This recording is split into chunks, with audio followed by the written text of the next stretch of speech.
हैदराबाद का रुख करते हैं, वहां पर मौजूद हैं बोल न्यूज़ के नुमाइंदे गुलाम शब्बीर। गुलाम शब्बीर, बताइएगा हैदराबाद में इस वक्त एहतजाज की क्या सूरत हाल है? कितनी बड़ी तादाद में लोग इस वक्त बाहर सड़कों पर मौजूद हैं?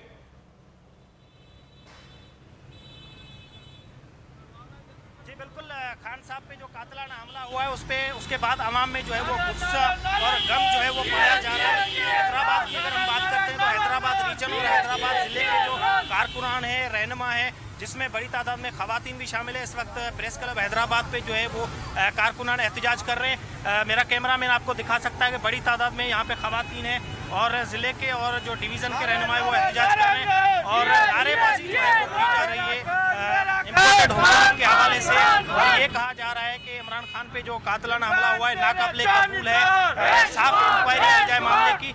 और उसके साथ साथ इम्पोर्टेड हुकूमत जो है वो फिलफोर जो है वो नए इंतखाबात का जो है वो ऐलान करें। इस वक्त रीजन के रहनुमा डॉक्टर मुस्तनसिर बिल्ला हमारे साथ मौजूद है, क्या कहेंगे आप? नामदू नसल्ली अला रसूल करीम। देखिए, ये मुजाहरा एक हैदराबाद में नहीं हुआ है, पाकिस्तान के इस वक्त हैदराबाद में भी आपने एहतजाज की सूरत हाल देखी। गुलाम शब्बीर हमें अपडेट कर रहे थे, वहाँ पे भी एक बहुत बड़ी तादाद में इस वक्त कारकुनान सड़कों पर मौजूद हैं।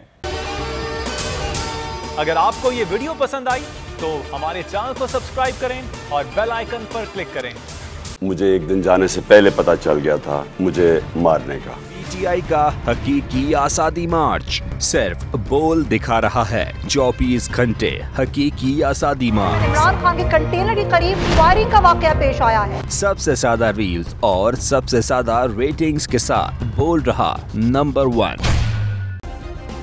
सब्सक्राइब करें और बेल दबाएं ताकि कोई खबर रह न जाए।